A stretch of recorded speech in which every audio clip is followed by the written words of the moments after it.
சட்டமன்ற தேர்தலை முன்னிட்டு புதிய தலைமுறையின் தேர்தல் சிறப்பு பேருந்து தமிழகம் முழுவதுமே வலம் வந்து கொண்டிருக்கிறது. இந்நிலையில இந்த பேருந்து சிவகங்கை சட்டமன்ற தொகுதிக்கு இன்னைக்கு வந்திருக்கிறது. இந்த ஜனநாயக திருவிழாவில் வாக்களிக்க உள்ள சிவகங்கை சட்டமன்ற வாக்காளரிடையே இந்த தொகுதியில் என்னென்ன குறைகள், என்னென்ன வளர்ச்சி பணிகள் தேவை என்பதை அவங்க கிட்டயே கேட்டு தெரிஞ்சுக்கலாம். வாங்க பார்க்கலாம். சிவகங்கை சட்டமன்ற தொகுதியில் சட்டமன்ற தொகுதி உறுப்பினராக ஏற்கனவே தேர்வு செய்யப்பட்டவர் எங்கள் தொகுதியை சேர்ந்தவர் இல்லை. அவர் தேவகோட்டையை சேர்ந்தவர். அவர் அங்கேருந்து இங்கே வந்து இருக்கார். முதல்ல எங்களோட நிலைகளை தெரிஞ்சுக்கிற அளவுக்கு அவருக்கு அந்த இது இல்லை. அரசாங்கத்தோட திட்டங்கள்னு பார்த்தீங்கன்னா அது எல்லாம் முறையாக வந்து கரெக்டாக வந்துக்கிட்டு இருக்கு. சட்டமன்ற உறுப்பினர் அவர் செய்ய வேண்டிய வேலைகள்னு பார்த்தீங்கன்னா அவரோட தொகுதி மேம்பாட்டு நிதியிலேருந்து செய்கிற வேலைகளை மட்டும் செஞ்சுட்டு இருக்காரு. அதில் ஒன்றும் மாற்றம் இல்லை. ஆனால் அவர் புதுசாக ஏதாவது போராடி இங்கே திட்டத்தை கொண்டு வந்தாரான்னு பார்த்தீங்கன்னா அது எதுவுமே இல்லை. இங்கே உள்ள இளைஞர்கள்லாம் வேலை வாய்ப்பை தேடி கோயம்புத்தூர், திருப்பூர், சென்னை போன்ற வெளியில் போய் வேலைக்கு போகிறாங்க. ஸோ அந்த வேலைக்கு போய் அவங்க அங்கே இருக்கிறாங்க. அதை வந்து மாற்றணும். அதுக்கு வந்து இங்கே வந்து ஒரு புதிய தொழிற்சாலை ஒன்று உருவாகணும். இளைஞர்களுக்கு பயன்படுற வரையில் தொழிற்சாலை உருவாகணும். அதுக்கு முதல்ல நம்ம சட்டமன்ற தொகுதி சேர்ந்த ஒருத்தர், இந்த தொகுதியை சேர்ந்த ஒருத்தர் உறுப்பினராக வரணும். அதில் எந்த விதமான மாற்று கருத்தும் கிடையாது. இது பஸ் நிலையம்ன்றதுனால ஒரு சிறு கோரிக்கை தான். அது பெரிய நீண்ட நாள் கோரிக்கை. இங்கேருந்து எங்கேருந்து வேணுனாலும் சிவகங்கைக்குள்ளே வந்துடலாம் பஸ்ஸில். ஆனால் இங்கேருந்து 10:30க்கு மேலே எங்கேயுமே போக முடியுதில்ல. பஸ் வசதியே இல்லை. வர்ற மக்கள் தான் வர முடியுதே தவிர இங்கேருந்து யாருமே வெளியேறி போக முடியலை. அந்த பஸ் வசதி பண்ணாலே போதும். இதை அந்த சட்டமன்ற உறுப்பினர் கடந்த 4 வருஷத்துக்கு மேலே அதை பற்றி எந்த முயற்சியும் எடுத்துக்கிறல. அந்த பஸ் வசதி மட்டும் செஞ்சு கொடுத்தாலே போதும்.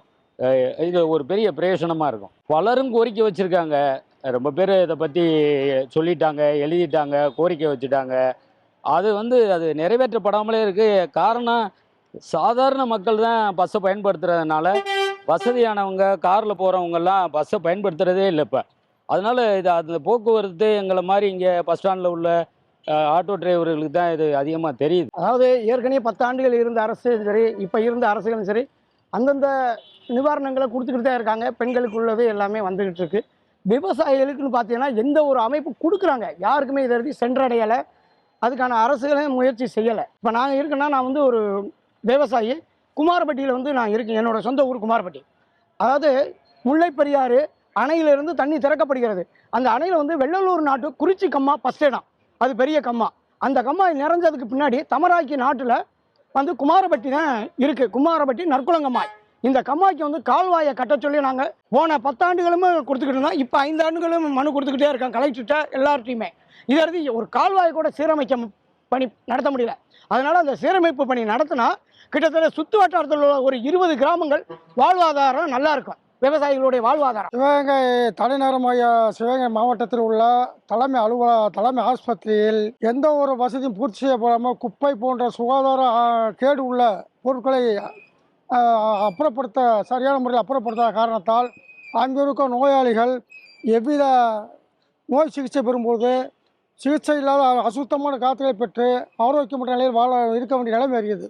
ஆகையால் ஆஸ்பத்திரி சுற்றி இருக்கும் அசுத்தமான பொருட்களை அப்புறப்படுத்தி முறையான முறையில் கையாள வேண்டும் என்பது எங்கள் மாவட்டத்தினுடைய பொதுமக்களுடைய நோக்கம். அத்துடன் விவசாயத்தை நம்பியிருக்க இந்த மாவட்டத்திற்கு பெரியாறு போன்ற தண்ணியை சீராக அமைத்து அங்கு பாசன வசதிகள் கம்மியாக இருக்கின்றது. சரியான முறையில் வாய்க்கால்களை அமைத்து சரியான முறையில் பாசனத்துக்கு கிடைக்க வாய்ப்பு வழிவகையை இந்த அரசு கையாள வேண்டும். இப்போ எங்களுக்கு வந்து நாடக நடிகர் சங்கத்துக்கு எத்தனை ட்ரிப்பு நாங்கள் எந்த அரசியல் வந்தாலும் சரி, நாங்கள் நிறையா மனு கொடுத்துருக்கோம். நாங்கள் ஒரு சின்ன ஒரு குடிசை கட்டியிருந்தோம், அதையும் இடிச்சிட்டாங்க. நிறைய ட்ரிப்பு நாங்களும் கிட்டத்தட்ட ஒரு 30 வருஷமாக நாடக நடிகர் இருக்கிறோம். எந்த இதுவுமே எந்த ஆட்சியும் வந்தாலும் எங்களை கண்டுக்கிறது இல்லை. அதனால் எங்களுக்கு தயவு செஞ்சு நாங்கள் கலைஞர் தங்கி இருக்கிற மாதிரி எங்களுக்கு ஒரு இடமும், எங்களுக்கு குடும்ப வாழ்வு ரொம்ப நலிஞ்சு போயிட்டு இருக்கோம். 6 மாதம் தான் நாங்கள் நாடகம் ஆடுறோம். 6 மாதம் நாங்கள் வீட்டிலே இருக்கோம். ரொம்ப அதுலேயும் எல்லா நடிகரும் நடிக்க போகிறதில்ல. ஒரு சில நடிகர் நடிக்கிறாங்க, 2-3 நடிகர் பென்ஷன் வாங்குறாங்க. ரொம்ப கஷ்டப்பட்டு இருக்கோம். அரசு எங்களுக்கு ஒரு உதவி செஞ்சு வீட்டு மனை பட்டாவும் தங்கி எல்லாரும் ஒரே இடத்துல குடியிருக்கிற மாதிரி ஒரு இடத்தையும் கொடுத்து எங்களுக்கு சங்கத்தின் சார்பாக நாங்கள் கேட்டுக்கிறோம். நம்ம தென் மாவட்டத்திலேயே ரொம்ப பின்தங்கிய மாவட்டமாக எங்கள் சிவகங்கை மாவட்டம் இருக்குது. எங்கள் சிவகங்கை மாவட்டத்தை பொறுத்தவரையில் ஒரு பக்கத்தில் வைகை ஆறு, அது போக ஒரு 10 சிற்றாறுகள் ஓடுது. இருந்தாலும் எல்லாமே வந்து ஒரு தண்ணீர் பற்றாக்குறையான ஒரு மாவட்டமாக இருக்குது. செங்கல்பட்டு மாவட்டத்துக்கு அடுத்து ஒரு 5000 ஏரிகள், கண்மாய்கள், குளங்கள் நிறைந்த மாவட்டமாக சிவகங்கை மாவட்டம் இருக்குது. எங்களுடைய நீண்ட நாள் கோரிக்கை, பிரிட்டிஷ் காலத்திலிருந்து, சுதந்திர இந்தியாவிலிருந்து காவிரியின் வரக்கூடிய மிகப்பெரிய வெள்ள உபரி நீர் திட்டத்தை இந்த பகுதிக்கு திருப்பிவிடக்கூடிய காவிரி வைகை குண்டாறு இணைப்பு திட்டத்தை இங்கே கொண்டு வர வேண்டும் என்று நாங்கள் நீண்ட காலமாக போராடிக்கிட்டு இருக்கோம்.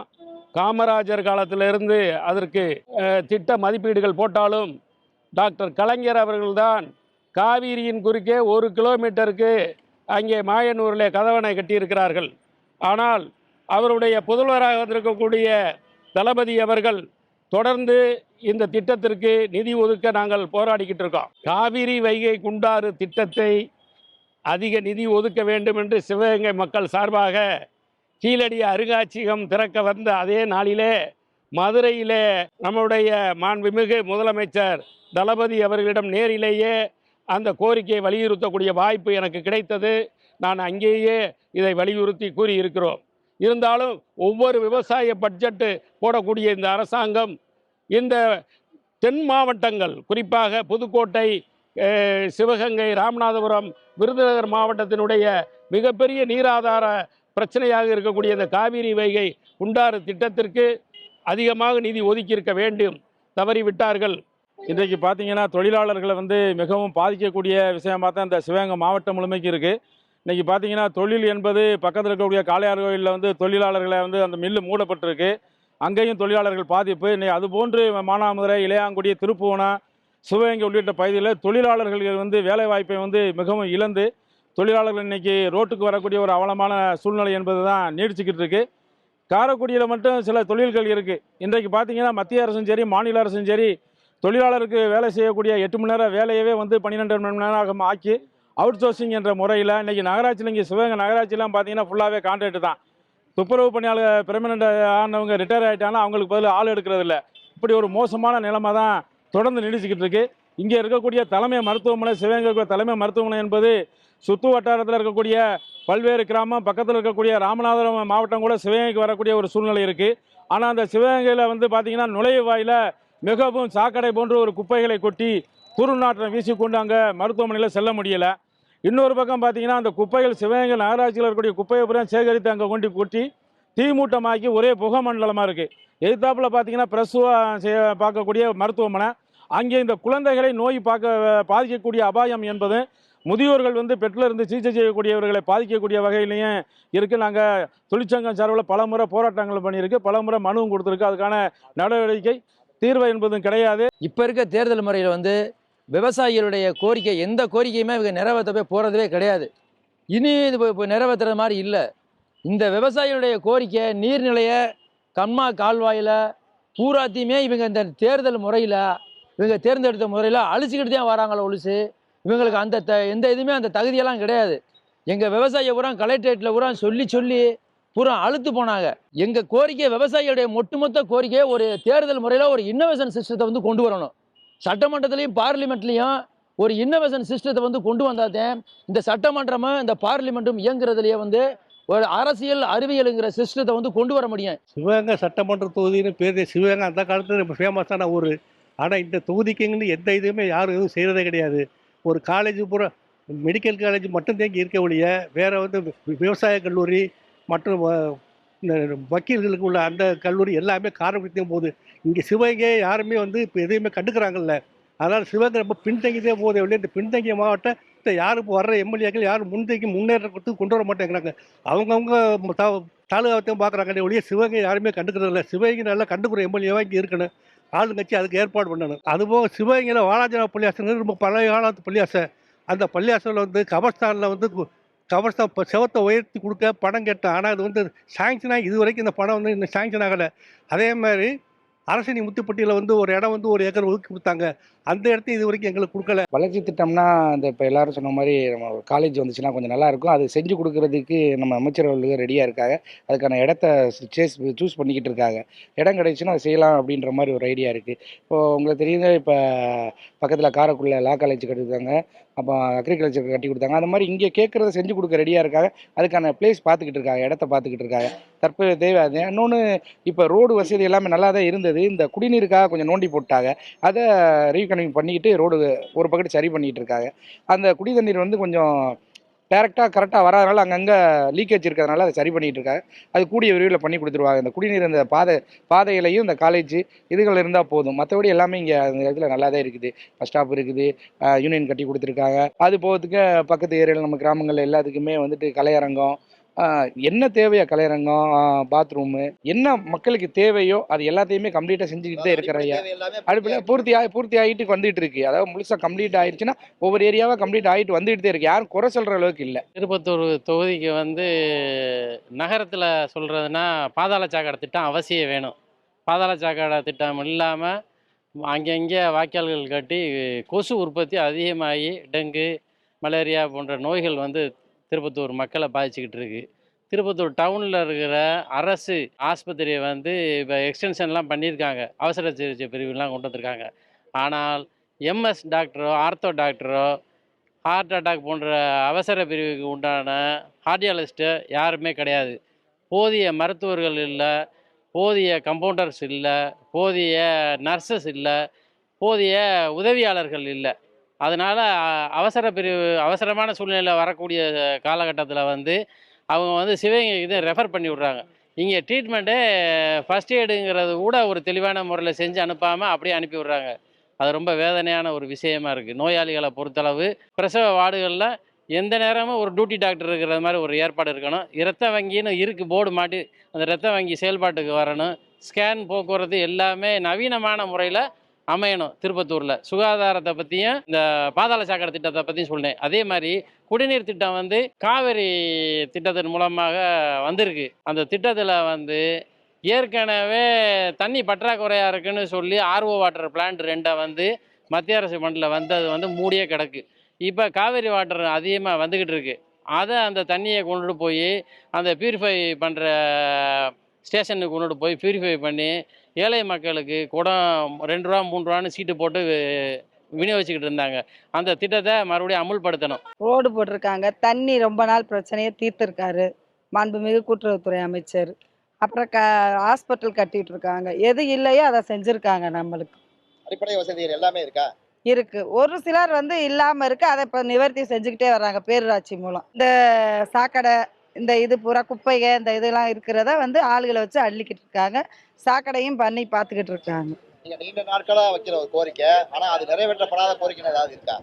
ட்ரெயின் வந்தால் நல்லா இருக்கும் நம்மளுக்கு. அதுதான். வேற இந்த இருக்கிற கல்லல்ல ட்ரெயின் இருக்கு, அது மட்டும்தான் எங்களுக்கு ஒரு இதாக இருக்கு. மற்ற எல்லா வசதியுமே இருக்கு. வேற எந்த அரசாங்கம் வந்தா அதெல்லாம் செய்யணும்னு எதிர்பார்க்குறீங்க? எந்த அரசாங்கம் வந்தாலுமே மக்கள் கையில் இருக்கு. ஆனால் திமுக ஆட்சி தான் மீண்டும் வரணும். இந்த சட்டமன்ற உறுப்பினர் என்ன கோரிக்கை வைக்கிறீங்க நீங்க? ட்ரெயின் வந்தால் போதும், வேற ஒன்றும் இல்லை. எல்லாமே கரெக்டாக தான் நடக்குது. ஏழை மக்களுக்கு காலை உணவு திட்டம் எல்லாமே ஸ்கூலில் நடக்குது. மகளிர் விடியல் பயணம் எல்லாமே நடக்குது. காரைக்குடியில் வந்து பாரம்பரியமான தொழில்னா நெசவாளர் வந்து இன்றைக்கி நலிஞ்சிருக்காங்க. நெசவாளர் டெவலப்மெண்ட்டுக்கு இங்கே யாரும் எதுவும் பண்ணலை. அதே மாதிரி நகைத்தொழில் அச்சுப்பிரதி வந்ததுலேருந்து நகைத்தொழில் நிறைய நலிவடைஞ்சிருக்கு. அதோட டெவலப்மெண்ட்டுக்கு அரசு எதுவும் பண்ணலை. அதே மாதிரி வந்து இப்போ நிறைய ட்ரெயின் விட்டுருக்காங்க. மத்திய அரசு வந்து ட்ரெயின் விட்டுருக்காங்க. ரயில்வே ஸ்டேஷன்லேருந்து வெளியில் வர்ற மக்கள் வந்து ஒரு ஆட்டோவையோ டாக்ஸியோ நம்பி தான் வர வேண்டியிருக்கு. அதில் வந்து பஸ் ஃபெசிலிட்டிஸ் எல்லாமே வந்து புது பஸ் ஸ்டாண்டுக்கோ மற்ற ஏரியாவுக்கு அது கிடையாது. அதே மாதிரி ரயில்வே லெவல் கிராசிங் நிறையா இருக்குது. அதில் வந்து பொதுவாக வந்து இழுப்பக்குடி ரயில்வே கேட்டு, அதே மாதிரி ஸ்ரீராமநகர் ரயில்வே கேட்டு, இதெல்லாம் வந்து நிறைய வந்து மக்கள் நெருக்கடி, அதாவது டிராஃபிக் ஆகுது. அதுக்கெல்லாம் பாலம் கட்டணும். அதுக்குண்டான நடவடிக்கை இன்னும் எடுக்கலை. பாதாள சாக்கடைகள் வந்து எதுவும் சரியாக நிறைவேறலை. அதே மாதிரி காரைக்குடியில் வந்து முக்கியமாக இருக்கிற பிரச்சனைகள் வந்து என்னென்னா, தேவஸ்தான குடியிருப்பு ஒரு 14,000 வீடு இருக்குது. 14,000 வீடு வந்து எப்படின்னா தேவஸ்தானத்துக்கு வரி கட்டிக்கிட்டு இருக்காங்க, நகராட்சிக்கு வரி கட்டிக்கிட்டு இருக்காங்க. ஆனால் அவங்களுக்கு எதுவும் பட்டாவோ அவங்களுக்கு எதுவும் வாழ்வாதாரமோ எதுவுமே இல்லை. அதுவும் இல்லாமல் வந்து அதை இடிக்கணும்னு பல போராட்டங்கள் பண்ணி அதை தடுத்து நிறுத்தப்பட்டிருக்கு. அதுக்கு எந்த விதமான நடவடிக்கை எடுக்கல. அதுக்கு பட்டா கொடுக்கணும், மக்களுக்கு வந்து பட்டா கொடுக்கணும்.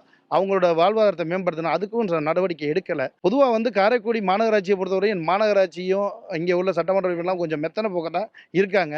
கரெக்டாக மக்களுக்கு வந்து சரியாக செய்யலை. அதை சரியாக செய்யணும். அதுதான் எங்களோட வேதனையும் குறிக்கோளும் அதே மாதிரி வேண்டுதலும். நம்மளுடைய காரைக்குடி வந்து ஒரு புராதனமான நகரம். நம்ம நகரத்தில் பார்த்தீங்கன்னா 1923 கானாடுங்காத்தானில் வந்து இபி வந்து ஸ்டார்ட் பண்ணியிருக்கிறாங்க சப்ஸ்டேஷன். அதே மாதிரி ஏர்போர்ட்டும் நம்ம ஊரில் தான் வந்து ஆரம்பத்தில் முதல்ல ஏர்போர்ட் ஸ்டார்ட் பண்ணுது. அவ்வளோ பழமை வாய்ந்த முன்னேற வேண்டிய நகரம் வந்து 50 வருஷமாக அரசியல்வாதிகள் கட்டுப்பாடில் இன்றைக்கும் அடிமைத்தனமாகவும் வளர்ச்சி இல்லாமலும் ரொம்ப இன்னும் அடித்தட்டு மக்களை கையேந்திர நிலைமையிலே தான் வச்சுருக்கிறாங்க. இன்றைக்கி நீங்கள் உங்கள் வண்டி காரைக்குடியிலேருந்து திருச்சி ரோட்லேருந்து என்ட்ரன்ஸ் ஆகிற வழி வந்து வெறும் 20 அடி தான் இருக்குது, ஒரு 300 மீட்டருக்கு. அதை பலப்படுத்தலை. ஏன் இன்னைக்கு என்னுடைய ஏரியாவில் வந்து நான் வந்து இருக்கிற பகுதியில் வந்து 600 மீட்டர் ரோடுக்கு 300 மீட்டர் போட்டு 300 மீட்டரை கவர் பண்ண மாட்டேங்கிறாங்க. கேட்டால் வந்து கவர்மெண்ட்டில் வந்து ஃபண்டு இல்லைன்றாங்க. அதை முறையிட்டாலும் நீங்கள் வந்து ஒரு எம்எல்ஏ எம்பி அது மாதிரி ஒரு அதிகாரமிக்கவங்க இருந்தால் மட்டும்தான், அந்த பகுதியில் இருந்தால் மட்டும்தான் நாங்கள் செயல்படுத்துவோம். அங்கே வந்து தண்ணி நிற்கிதுங்க சார். 30 வருஷமாக தண்ணி நிற்கிது. ஆனால் எத்தனையோ ஆட்சிகள் வர்ற போகிறாங்க. ஆனால் எதுவுமே ஒரு நல்லது செய்யலை. நம்ம இந்த தண்ணி வந்துருச்சுன்னா பாம்பு பூச்சி பல்லு எல்லாம் வீட்டுக்குள்ளே வருதுங்க சார். தண்ணியில் கடந்து தான் வருஷம் பூரம் அவதிப்படுறோம். அந்த தண்ணிக்கு ஒரு திட்டம் நல்லதாக ஒன்று செய்யுங்க. மாற்றத்தை எதிர்பார்க்குறீங்களா? இல்லை இந்த ஆட்சியே சரி நீங்கள் இதிலே தொடர்ந்து செய்வாங்க அப்படிங்கிற நம்பிக்கை இருக்கா உங்களுக்கு? அதெல்லாம் நாங்கள் சொல்லலை. இந்த ஆட்சியாக இருக்கட்டும், வேறு ஆட்சி வரட்டும்லாம் நாங்கள் சொல்லலை. எங்களுக்கு வந்து தண்ணி எடுக்கணும். அந்த தண்ணிக்கு ஒரு வழி பண்ணி விடுங்க. நல்லா செய்யுங்க. இந்த மழை வந்துருச்சுன்னா தண்ணி வந்து நிறைஞ்சிருது. பூரம் பாம்பு பூச்சி பல்லி எல்லாம் வீட்டுக்குள்ளே தான் வருதுங்க சார். அதுலேயே கிடந்து நாங்கள் அவதிப்படுறோம் வருஷம் பூரம். அதுதான் நாங்கள் கோரிக்கை வைக்கிறோம். பல ஆண்டுகள்னா 60 ஆண்டுகள் 70 ஆண்டுகளுக்கு மேலே இந்த ஊரில் இருக்கிறாங்க காரைக்குடி மாநகராட்சியில். முதல்வர் வந்து அப்படி குடியிருக்கிற எல்லாருக்கும் வந்து பட்டா கொடுக்குறேன்னு சொல்லி நான் முதல்வன் திட்டம் இந்த மாதிரி சில திட்டங்களை முதல்வர் திட்டம்னு சொல்லி ஒவ்வொரு திட்டத்துலேயும் பட்டாவுக்கு வந்து திட்டங்கள் கொண்டு வர்றாங்க. நம்ம எழுதி கொடுக்குறோம். ஆனால் இது வரைக்கும் நடைமுறைக்கு வரல. அது கண்டிப்பாக அந்த அதை வந்து நடவடிக்கை எடுத்து அவங்களுக்கு 60 வருஷமாக இருக்கிறாங்க. அந்த 60 வருஷம் இருக்கிற ஏரியாவில் வந்து மாநகராட்சியும் வரி வாங்குறாங்க, கோயில் நிர்வாகமும் வரி வாங்கியிருக்காங்க. சரியான பாதை வசதிகள் கொடுக்கல, ரோடு வசதி இல்லை, தண்ணீர் வசதி இல்லை. இந்த வசதிகளாம் கொடுத்தால் இன்னும் நல்லா இருக்கும். அது மட்டும் இல்லாமல் இது வந்து 100 அடி ரோடு. பஸ் ஸ்டாண்ட்லேருந்து 100 அடி ரோடு. பஸ் ஸ்டாண்ட்லேருந்து ஒரு 100 மீட்டர்லேயே ஒரு ஒயின் ஷாப். அதுலேருந்து திருப்பி ரயில்வே ஸ்டேஷனுக்கும் ஒரு 100 அடி ரோடு. அதுலேயும் ஒரு ஒயின் ஷாப். இந்த 100 அடி ரோட்டில் நைட்டு 2 மணிக்கும் ரயில்வே ஸ்டேஷன்லேருந்து நடந்து போகிறாங்க. அப்போ அது மக்களுக்கு பாதுகாப்பு இல்லை. அங்கே எல்லாருமே வந்து ட்ரிங்க்ஸ் சாப்பிட்டுட்டு படுத்திருக்காங்க, உட்கார்ந்துருக்காங்க. ரோட்டில் நடக்கிறதுக்கு இடம் இல்லை. அங்கே மாடும் இருக்குது.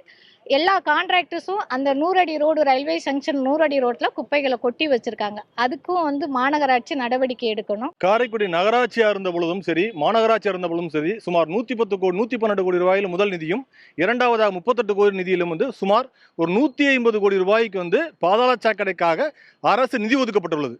ஆனால் காரைக்குடி மாநகராட்சிக்கு உட்பட்ட பகுதியில் பாதாள சாக்கடை என்பது மக்களை குழி தோண்டி புதைக்கக்கூடிய ஒரு அவல நிலை தான் காரைக்குடி நடந்துகிட்டு இருக்கு. இது என்ன காரணம்னா அதிகாரிகளுடைய மெத்தன போக்கு.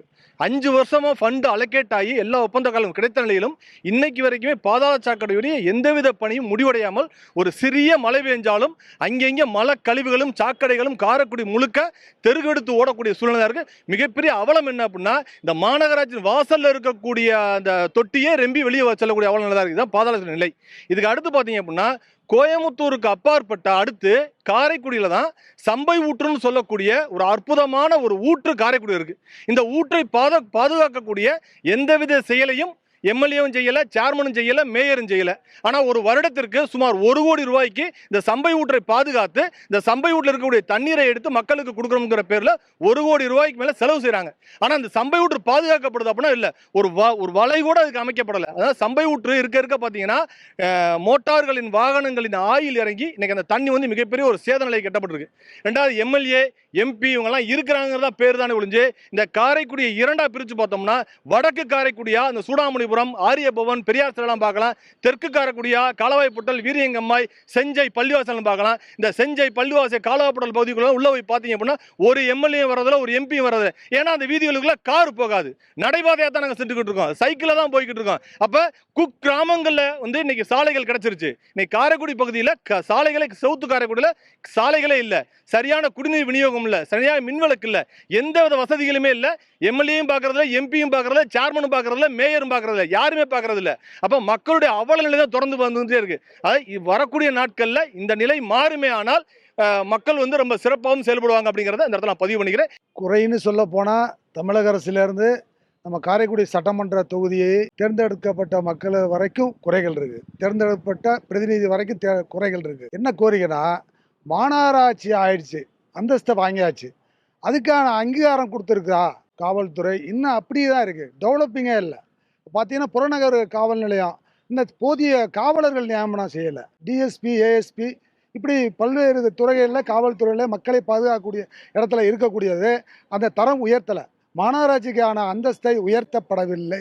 ஸோ இந்த இப்போ இருக்கக்கூடிய எம்எல்ஏ அதை பண்ணியிருக்கேன் இதை பண்ணியிருக்கேன் அப்படின்னு சொல்லலாம், ஆனால் ஒரு சில காரியங்கள்லாம் முக்கியமான காரியங்கள்லாம் பண்ணவே இல்லை. தேவக்கோட்டையில் அரசு பெண்கள் மேல்நிலைப் பள்ளி கிட்டத்தட்ட 25 ஆண்டுகளாக மக்களுடைய கோரிக்கை இன்று வரை இல்லை, தேவக்கோட்டை கண்டுகொள்ளவில்லை. அதுபோல் காரைக்குடி இந்த இருக்கிற இந்த உழவர் சந்தை மக்களுடைய விவசாயிகளுடைய வாழ்வாதாரத்தை பெருக்குவதற்காக 2001 கலைஞர் ஆட்சியில் துவங்கப்பட்ட அந்த உழவர் சந்தையை இன்று வரை டெவலப்பிங் கொண்டு வரல.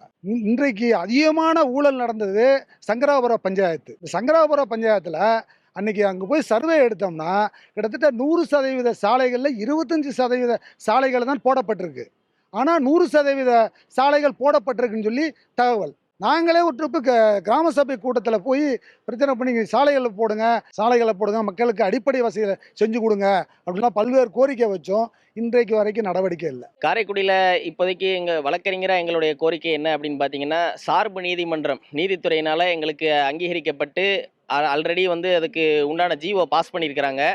சார்பு நீதிமன்றம் காரைக்குடிக்கு வேணும்னு சொல்லி, ஆனாலும் அந்த சார்பு நீதிமன்றத்தை இதுவரை கொண்டு வர்றதுக்காக எந்த ஒரு முயற்சியுமே எடுக்காமல் இருக்கக்கூடிய அதிகாரிகளும் அலுவலர்களும் கண்டிப்பாக அந்த சார்பு நீதிமன்றத்தை காரைக்குடிக்கு கொண்டு வரணும். அது எதுக்காக கொண்டு வரணும் அப்படின்னு பார்த்தீங்கன்னா, சார்பு நீதிமன்றத்துக்கு இப்போ ஒவ்வொரு முறையும் நாங்கள் தேவக்கோட்டைக்கு போக வேண்டியிருக்கு.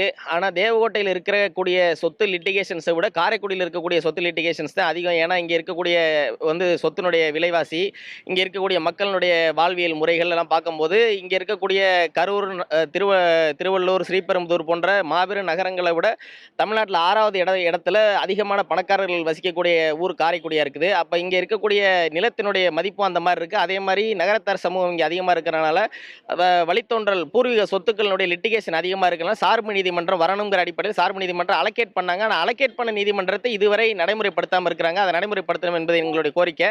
ஓட்டு வாங்கும் போது அதை செய்கிறேன் இதை செய்கிறேன்னு சொல்கிறாங்க, ஆனால் ஓட்டு வாங்க வர்றவங்க இங்கே வராங்க, அப்புறம் வரவே மாட்டேங்கிறாங்க.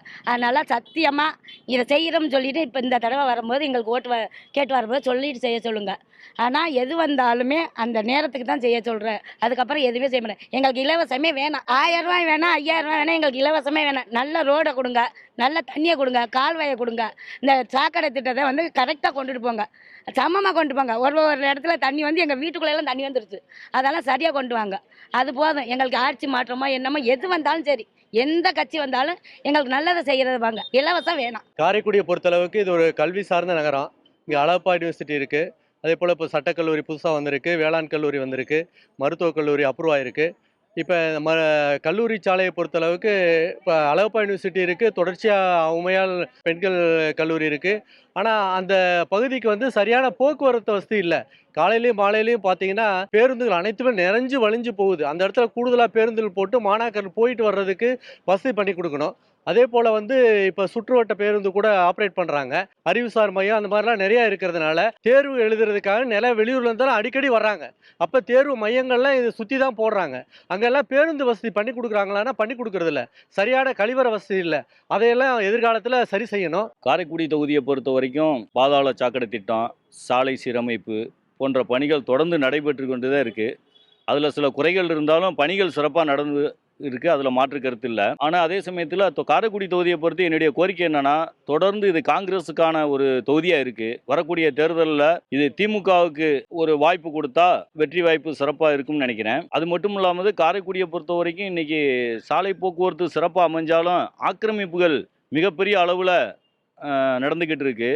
36 குளங்களில் 17 குளங்களை என்ன காணாமல் போயிருக்கு. அதுக்கான பதிலே தெரியலை, விடையே தெரியாமல் இருக்குது.